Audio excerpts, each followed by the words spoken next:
शास्त्रों को देखते हैं, प्रथमानियोग ग्रंथों को पढ़ते हैं।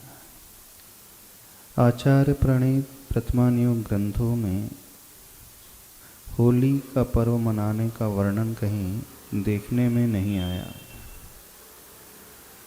भारतीय संस्कृति में अवश्य होली का त्यौहार मनाया जाता है, लेकिन जैन आगम में विशेष रूप से आचार्य प्रणीत ग्रंथों में यह देखने को नहीं आया। पर कुछ लोगों के मुख से कुछ इस प्रकार की कथा सुनी है। देखो, भारत वैष्णव दर्शन के अनुसार जो कथा आती है, हिरण्यकश्यप, प्रहलाद और उनकी बुआ होलिका, कुछ ऐसे भी ब्रह्मचारी द्वारा प्रणीत ग्रंथ हैं अथवा पंडित द्वारा प्रणीत ग्रंथ हैं। शायद एक ज्ञानानंद श्रावकाचार नामक ग्रंथ है। कुछ इस प्रकार की ध्वनि उसमें से निकलती है। एक वणिक कन्या थी। वह कन्या सुंदर थी, लेकिन पंचेंद्रियों के विषयों में आसक्त रहने वाली थी। कामुक उसके विचार रहते थे, पर दुनिया के सामने वो अपने शील व्रत का बहुत बखान करती थी कि मैं बहुत शील व्रत को पालने वाली हूँ, सच्चरित्र को अपनाने वाली हूँ। पर अंधकार के समय वह गलत प्रवृत्ति करने वाली थी। वह जिस शिक्षिका के पास पढ़ती थी, वह बहुत शील व्रत का पालन करने वाली थी। वह उपदेश देती थी। कुछ दिनों के पश्चात उसके दुष्चरित्र का पता उस शिक्षिका को ज्ञात हो गया। जब उस कन्या ने देखा, जो कि उसका नाम होलिका था, कि इस मेरी शिक्षिका को मेरे चरित्र का ज्ञात हो गया, तो वह जिस झोपड़ी में रहती थी, एक रात्रि के समय उसने उस झोपड़ी के चारों ओर आग लगा दी और अग्नि ही लगने के पश्चात उस शिक्षिका का मरण हो गया। उसने यह गांव में प्रचार प्रसार करा दिया, उल्टा उसी पर दोषारोपण कर दिया कि वह दुष्चरित्र वाली थी। लेकिन अग्नि में मरण होने के पश्चात वह व्यंतरणी में उत्पन्न होती है, और जब वह अवधि ज्ञान से जान लेती है कि मेरा मरण किस निमित्त से हुआ, तो गांव में आकर के वो उपद्रव शुरू कर देती है और वह सारी बातें बता देती है। जब गांव वालों को यह ज्ञात होता है, तो उन गाँव वालों ने मिलकर के उस होलिका नाम की कन्या को अग्नि प्रज्वलित करके चारों तरफ उसको जला दिया था। एक ऐसी ध्वनि उस कथा से मिलती है, पर आचार्य प्रणीत ग्रंथों में यह नहीं मिलती। तो जब यह कार्य हुआ, तो लोगों ने माना कि हमने उस दुराचरण करने वाली उस कन्या को जला दिया, बुराई को नष्ट कर दिया। तब से ये कथा अथवा तब से ये प्रथा प्रारंभ हो गई कि फागुन सुदी पूर्णिमा के एक दिन पूर्व, ऐसी है होलिका कब जलती है? पूर्णिमा को जलती है। हाँ, पूर्णिमा के दिन लोग लकड़ी जलाने लगे एकत्रित करके। पर उसका जो निमित्त था, कारण था, वो कुछ इस प्रकार का उस कथा से निकलता है। अब हम उस कथा के दूसरे परिप्रेक्ष्य को देखने की यदि कोशिश करते हैं, तो वहाँ पर जो जलाया जा रहा है, मूल रूप से लकड़ी को नहीं, उस कन्या को नहीं। जब जलाने की बात है, तो बुराइयों को, दुराचरण को, गलत प्रवृत्ति को जलाने का वह एक प्रकार से संकेत देने वाली क्रिया है। पर भारत देश में गतानुगतिकता का क्रम हमेशा चलते रहता है।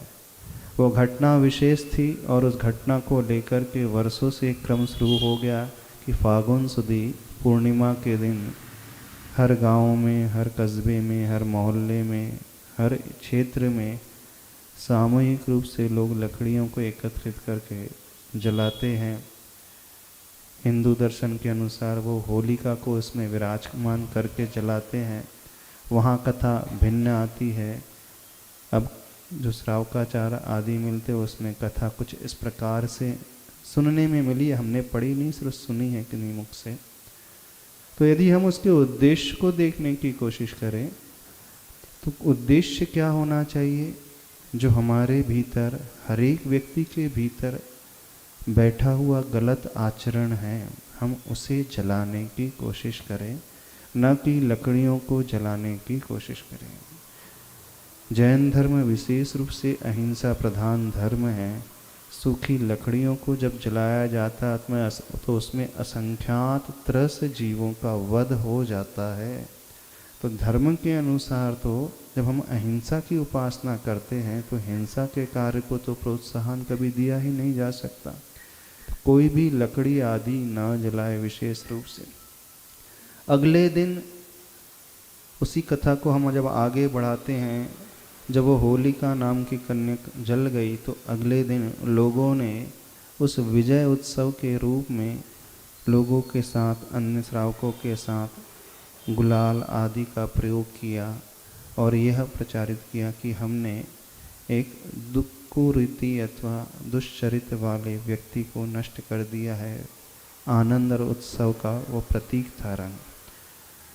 वहाँ पे रंगों का प्रयोग किया गया, पर वर्तमान में जो है केमिकल वाले रंगों का प्रयोग किया जाता है, वार्निश का प्रयोग किया जाता है, गंदगी का प्रयोग किया जाता है, अश्लील शब्दों का प्रयोग किया जाता है। तो ऐसी होली बिल्कुल भी न मनाई जाए जहाँ अश्लील शब्दों का प्रयोग, लोग धूल मिट्टी कीचड़ एक दूसरे के ऊपर उछालते हैं। ऐसे पक्के रंगों का, पेंट आदि का प्रयोग करके अथवा उसी को पकड़ करके उस गंदगी में ही वो डुबो देते हैं। यह तो ऐसा है ही, क्योंकि जब भी पर्व अथवा त्यौहार मनाए जाते हैं तो पर्व अथवा त्यौहार जो है हमारी आत्मा की उन्नति के लिए होते हैं, हमारे विकास के लिए होते हैं, न कि विनाश के लिए होते हैं। यदि आप लोग अथवा वर्तमान में देखा जाए तो लोग एक दूसरे को जो रंगते हैं वहाँ सिर्फ अपनी कषाय को वह भुनाने वाले होते हैं। जो वर्ष भर किसी से नहीं भुना पाते, इस माध्यम को लेकर के वो अपना बदला पूरा करते हैं। बहुत कुछ ऐसा होता है। पर वहाँ पर एक दूसरा यदि हम प्रतीक समझने की कोशिश करें तो सारे मतभेद वहाँ भुलाए जाते हैं। ऊंच नीच का भेद जहाँ समाप्त हो जाता है, कोई अमीर नहीं, कोई गरीब नहीं, सब एक दूसरे के रंग में रमे होते हैं। अर्थात होली का पर्व एक प्रकार से समानता की शिक्षा देने वाला पर्व है। हम एक दूसरे के साथ मिलकर के चलें। वहाँ पर पाप को नष्ट करके जो अच्छी क्रिया की बात की गई है, तो होना क्या चाहिए? हर व्यक्ति अपने मन में बैठी जो वैर आदि की भावना है, कषाय आदि की भावना है, उसे नष्ट करे, उसे जलाए। यदि हम दूसरे एंगल से देखने की कोशिश करते, जब रंगों का प्रयोग होता है तो वो रंग कुछ समय के बाद उड़ जाते हैं। तो संसार में विषयों का रंग है, भोगों का रंग है, वो स्थायी नहीं होता है। वो तात्कालिक सुख देने वाला अथवा सुखाभास देने वाला होता है, बाद में उस जीव को दुखी कर देता है।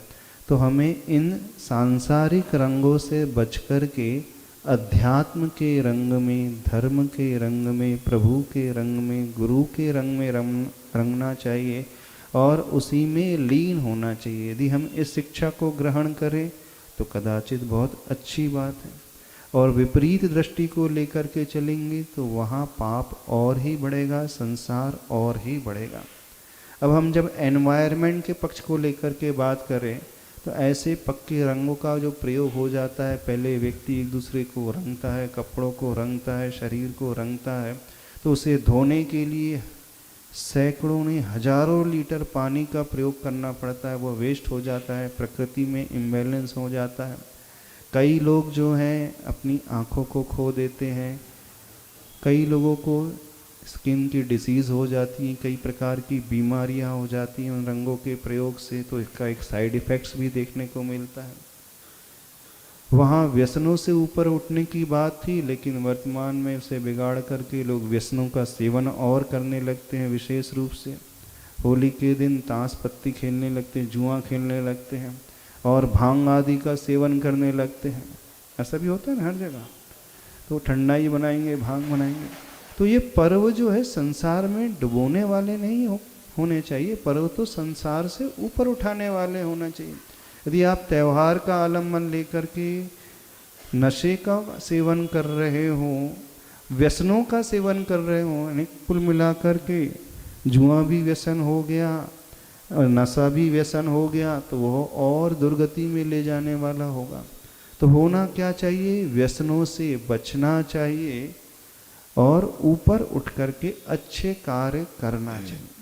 तो होली मनाना ही है तो कैसे मनाएं, अपने नगर को छोड़ करके किसी तीर्थ क्षेत्र में जाकर के बढ़िया अच्छे से भगवान की भक्ति करें, अभिषेक करें, शांति धारा करें, पूजा करें, तीर्थ वंदना करें। यदि वहाँ नहीं जा सकते, नगर में कोई गुरु महाराज है, साधु हैं, तो उनके चरणों में आकर के बहुत अच्छे से भक्ति भाव में डूब करके अपना समय व्यतीत करना चाहिए। उस दिन विशेष रूप से प्रभु की शांति धारा आदि क्रिया, कोई विधान आदि करना चाहिए, दान आदि देना चाहिए। कोई साधर्मी कोई अभाव में जी रहा है तो उसके अपलिफ्टमेंट के लिए कोई कार्य करना चाहिए। ये होता है होली को मनाने का तरीका, पर उसमें कोई धर्म नहीं है, यदि सांसारिक दृष्टि से हम बता रहे हैं। तो कुल मिलाकर के होली का पर्व, वैसे जैन आगम में कोई वर्णन नहीं आता, फिर भी कुछ ध्वनि निकलती थी इस प्रकार से। पर होना क्या चाहिए, हम अपने वैर के भाव को, कषाय के भाव को छोड़ें, क्षमा के भाव को धारण करें, एक दूसरे को ऊपर उठाएं और धर्म में डूबें। धर्म के रंग में, वह रंग जो है पक्का रंग है जो आत्मा को रंगता है, इस रंगीन संसार से ऊपर उठा करके रंगहीन मोक्ष में ले जाने वाला तरीका, ऐसा हमारी दृष्टि से मनाना चाहिए।